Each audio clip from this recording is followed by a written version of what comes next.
Sounds like Europe. Cross-border podcasting.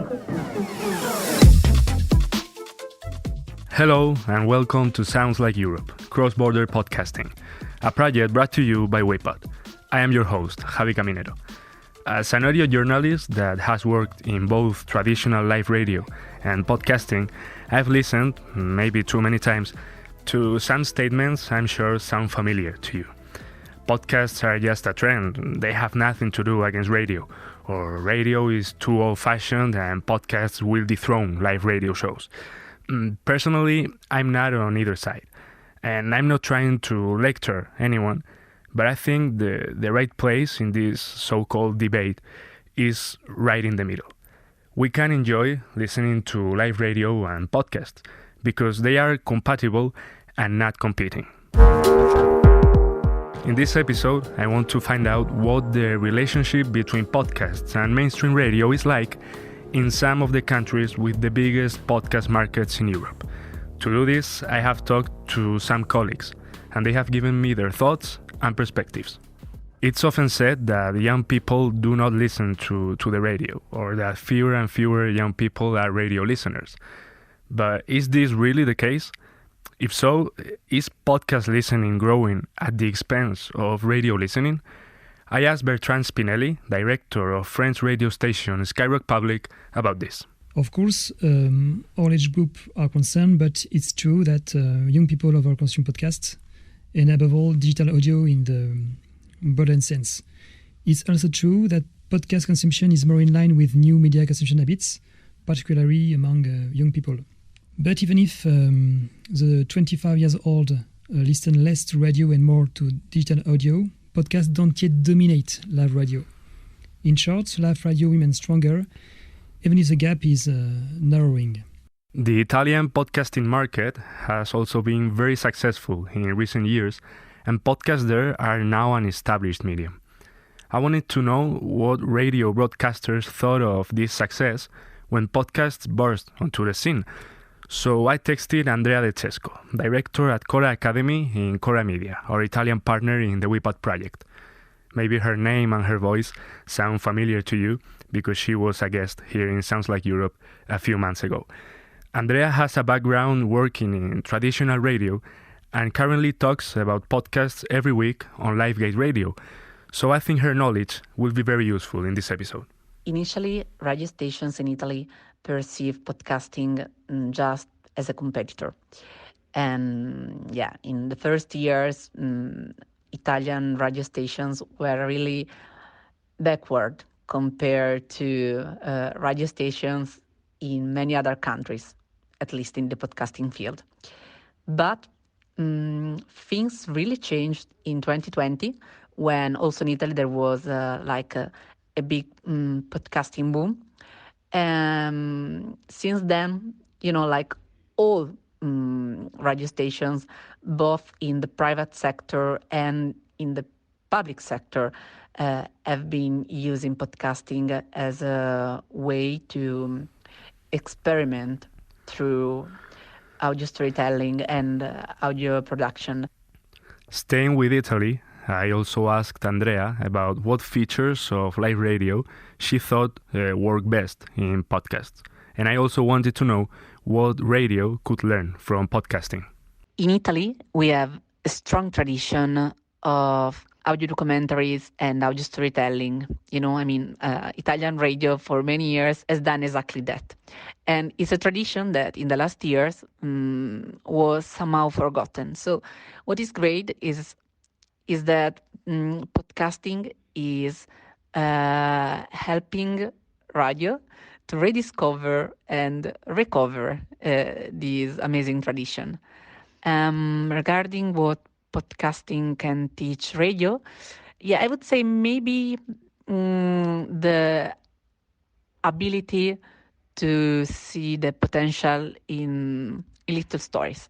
We know that little stories sometimes can have a big impact on listeners, and it's something that radio probably already knew, but that somehow forgotten as well. So we can say that in a certain sense, podcasting is like the is like an echo of the memory of radio. Here in Spain, Cadena SER, the largest radio station, tried to adapt to podcasting almost from the beginning. In 2016, Podium Podcast, the company where I currently work, was born. 5 years later, in 2021, taking advantage of the success of many radio programs in the podcast charts, SER Podcast was created. This is what Ana Alonso, head of SER Podcast, thinks about the large audience that various radio programs have when they are listened to on demand. Well, I think thanks to mobile devices, radio programming on demand has grown incredibly, and users can now listen to their favorite radio programs whenever, wherever, and the way they like. And on top of that, they can also choose the most convenient platform for them. I think all of this has given the listeners an autonomy like never before. According to Bertrand Spinelli, the situation nowadays in France is very similar to that in Spain when SER Podcast was born. Most of the most listened podcasts there are radio programs, although there are more and more native podcasts trying to make a name for themselves. Looking at the official ranking provided by Médiamétrie and ACPM for the French market, we can see that podcasts are mainly news, entertainment, sport, and crime podcasts. But it's really interesting to note that these are reruns of live radio programs. However, consumer demand for podcasts is growing steadily, and there is room for a new player. The range of native podcasts is expanding and enriching, with quality production on specific and niche topics rarely covered on radio. In short, radio is still very much listened to by the young and the not so young. But the way we listen to radio is changing. I do understand what Bertrand and Ana are saying because I listen to several radio programs on demand and not live. Moreover, we are lucky to be able to listen to native podcasts that deal with more specific topics.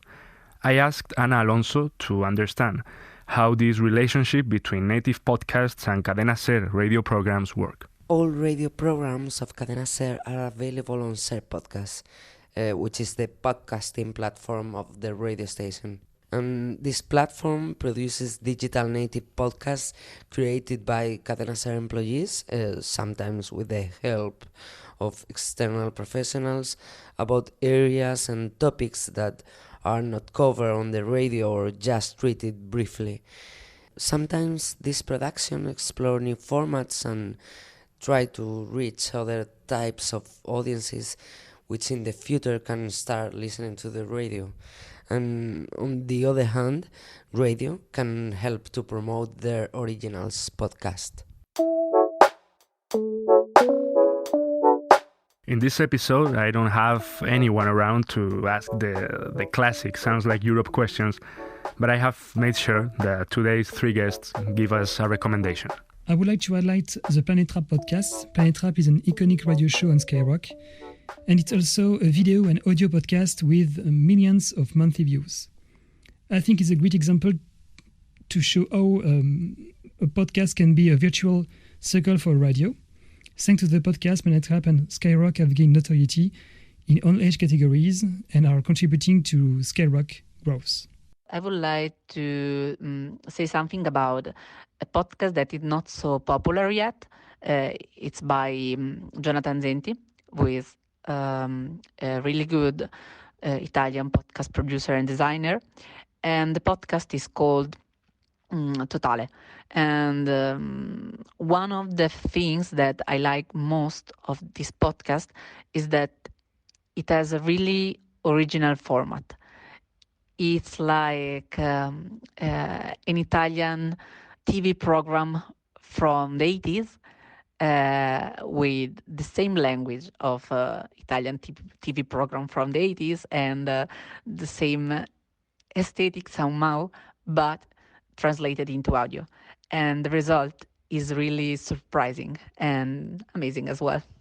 Within SER Podcast, Nadie Sabe Nada is a very successful one, like the recent phenomenon Estirando el Chicle, produced by Podium Podcast. Thanks to Bertrand Spinelli, director of Skyrock Public, Andrea de Cesco, director of Chora Academy at Chora Media, and Ana Alonso, head of CER Podcast, for participating in this very enlightening episode of Sounds Like Europe. And to every one of you listening on the other side, I've been your host, Javi Caminero. Thank you for being here. Thank you for listening. And I hope you come back in 2 weeks. Bye-bye. Sounds Like Europe, Cross-Border Podcasting is a WePod podcast funded by the Creative Europe programme. Hosted and written by Javi Caminero, sound design by Manu Tomillo, coordinator Alexander Damiano Ricci, executive producer Ana Ribera.